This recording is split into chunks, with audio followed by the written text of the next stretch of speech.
You know how sometimes you just want to get like a really good understanding of a place quickly, but really get it Mm-hmm. without wading through, I don't know, tons of dry facts. Yeah, I know exactly what you mean. Well, that's what we're aiming for here. We've pulled together some really interesting stuff about Almora. It's this cultural gem, right? In the Kumaon Himalayas, Uttarakhand. That's the one. And we're trying to go a bit deeper than, the standard tourist highlights. Almora, they call it the Crown of Kumaon Hills. Right. And it's more than just a pretty spot. It has this real artistic vibe, an ancient feel, and this unique spiritual energy we should definitely talk about. Absolutely. It's not just another pin on the map, is it? Almora. Nestled in those green hills. And it feels like it has character. It does. Geographically, it's up there around 1,650 meters. Okay. And interestingly, it sits right between two rivers, the Kosi and the Suyal. Huh. Makes you wonder how that location shaped it, you know? Definitely. And Yeah. its actual shape is, well, it's unusual, like a horse A saddle. horse saddle. Okay. Yeah. And it's not just a random detail. That shape, that topography is why you get these incredible panoramic views. Oh. Imagine standing there, seeing the Himalayas stretch out, snow-capped peaks like Nanda Devi, Trishul, just dominating the view. Wow. Stunning. And it's not some new town, right? It's got history. Oh, deep roots. Founded way back 1568, King Kalyan Chand. 1568, okay. For a long time, it was the cultural and administrative center for the whole Kumaon region. So a really important place. Exactly. So, yeah, let's take a wander through its lanes, maybe uncover some legends, soak in the scenery, all the good stuff. Sounds great. Where should we start? Maybe with that spiritual side you mentioned. The temples. Good idea. Almora's spiritual significance is huge, and yeah, it's tied to its ancient temples. The one that often comes up first is Chitai Golu Devta Temple. Oh, right. The God of Justice Temple. That's the one. What always gets me about that place are the bells. Pictures show thousands of them. It's incredible, isn't it? All those bells hanging there, left as offerings. It's such a powerful visual of people's faith. Really tangible. Yeah. And then there's Kasar Devi Temple. Different vibe. Very peaceful, almost mystical. People talk about the feeling there. Okay. But it's more than just a feeling. Kasar Devi has this reputation, a strong one, for cosmic energy. Cosmic energy. Okay, now you've got my attention. What does that actually mean? Well, this is where it gets really interesting. Apparently, Kasar Devi is one of only 3 places on Earth identified as having this kind of intense geomagnetic field. 3 places. Yeah. Like on the whole planet. Yeah. The others being Machu Picchu and Stonehenge. Wow. Machu Picchu and Stonehenge. That's Mhm. quite the company. What exactly is a geomagnetic zone? It's basically an area where the Earth's magnetic field is particularly strong or has, unique characteristics. It's measurable science related to the Van Allen belts, actually. Huh.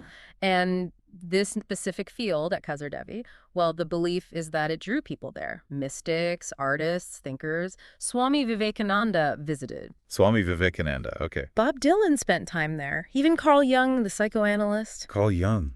Seriously.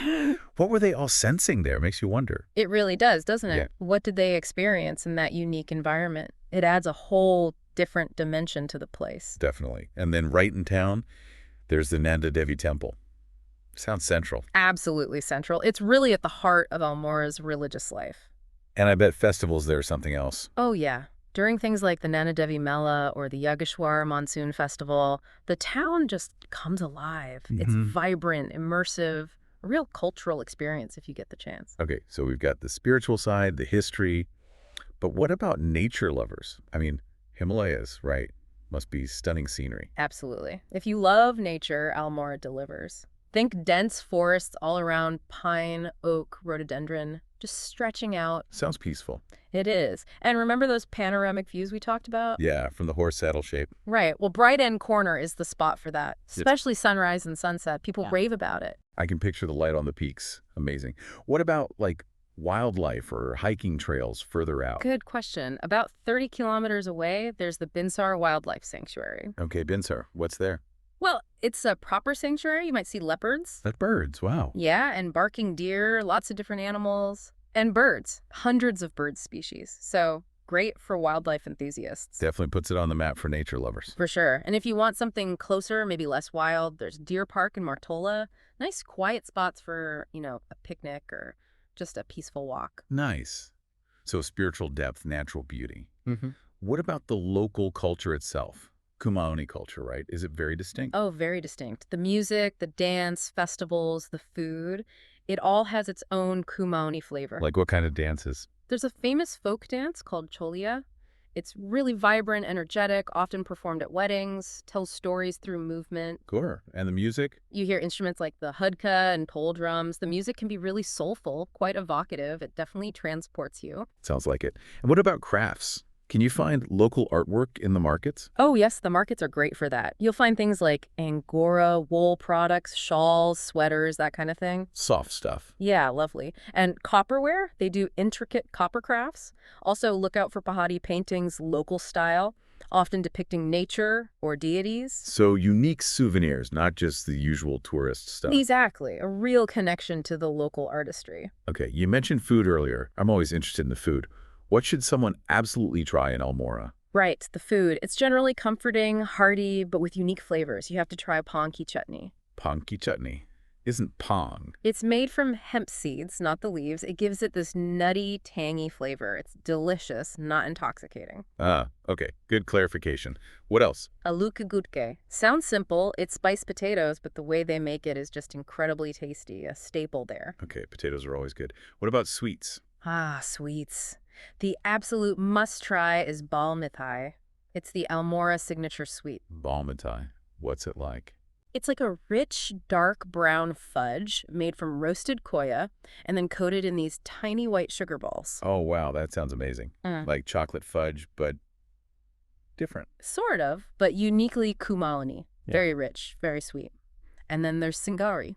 Sungari, what's that? Another sweet, also usually made with koya, but this one is wrapped in a malu leaf. Wrapped in a leaf. Yeah, the leaf gives it the subtle fragrance and flavor. It's really special. Where do you find all this? Just local restaurants? Yeah, wander around places like Lala Bazaar or Mall Road, you'll find these little eateries, sweet shops. That's where you get the authentic stuff. It's all part of the experience. Definitely. Okay, so if someone's listening and thinking, right, I need to go, how do you actually get to Almora? What are the travel options? It's pretty well connected, actually. By road, you can drive or get buses from major nearby towns like Haldwani, Nainital, or Kathgodam. Okay, driving's an option. What about trains? Nearest railway station is Kathgodam. That's about 82 kilometers away. From there, you typically grab a taxi or a bus up the hills. Got it. And flying. Nearest airport is Pantnagar Airport. That's a bit further, around 115 kilometers. Same deal, taxi or bus from there. So accessible, but involves that last leg up into the mountains. Exactly. Part of the journey. Makes sense. And when's the best time to go? Does it vary? It really depends on what you're looking for. March to June is pleasant, good weather, avoids the peak summer heat of the plains. Is it good for a summer escape? Yep. But if you want those really clear mountain views we talked about, the postcard vistas, Yeah. then September to November, post-monsoon is often best. Clear skies. Okay, autumn for views. What about winter? December to February can be cold, definitely, sometimes snowy, but it has that cozy, quiet hill station vibe. If you like that, winter's great.